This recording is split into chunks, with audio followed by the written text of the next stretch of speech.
Selamat siang, shalom, salam sejahtera bagi kita semua. Perkenalkan, nama saya Hemalia Kakiai dengan NPM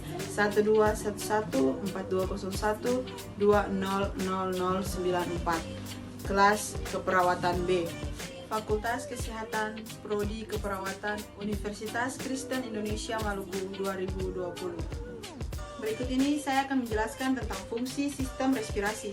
Sistem respirasi terbagi menjadi beberapa bagian. Yang pertama yaitu rongga hidung.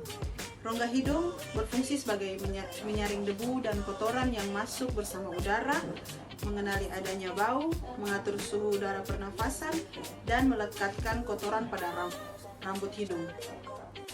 Yang kedua adalah mulut. Mulut berfungsi sebagai tempat masuknya makanan serta udara. Makanan yang masuk ke dalam mulut akan melewati saluran pencernaan lain seperti usus dan dikeluarkan melalui anus. Yang ketiga adalah trakea. Trakea berfungsi sebagai penyedia akses pernafasan bagi tubuh. Dan yang keempat, bronkiolus. Bronkiolus berfungsi sebagai penyalur udara dari bronkus ke alveoli dan juga sebagai pengontrol jumlah udara yang didistribusikan melalui paru-paru dengan diatasi dan konstriksi. Yang berikut adalah faring. Faring berfungsi sebagai saluran pencernaan, yaitu membawa makanan masuk ke dalam kerongkongan. Yang berikut adalah paru-paru. Paru-paru berfungsi sebagai menukar oksigen dari udara dengan karbon dioksida dari darah. Yang selanjutnya, bronkus. Bronkus berfungsi untuk menghasilkan dahak, mengeluarkan debu, membantu pernapasan dengan cepat, tempat difusi udara, menahan beban saat bernafas, dan memastikan udara masuk ke dalam paru-paru. Dan yang terakhir adalah alveolus. Alveolus berfungsi sebagai tempat terjadinya pertukaran gas pada paru-paru, di mana di setiap dindingnya dilapisi oleh sel-sel tipis datar atau memiliki kandungan banyak sekali kapiler.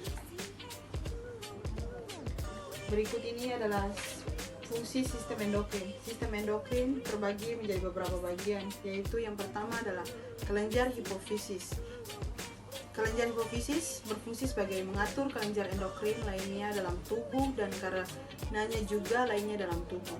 dan karenanya juga disebut sebagai master gland.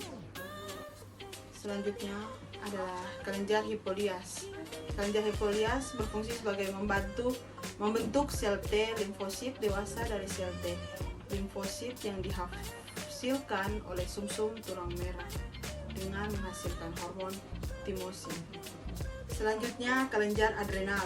Kelenjar adrenal berfungsi untuk mengatur respon stres melalui sintesis kortikosteroid, terutama kortisol, dan katekolamin, terutama adrenalin. Selanjutnya, ovarium.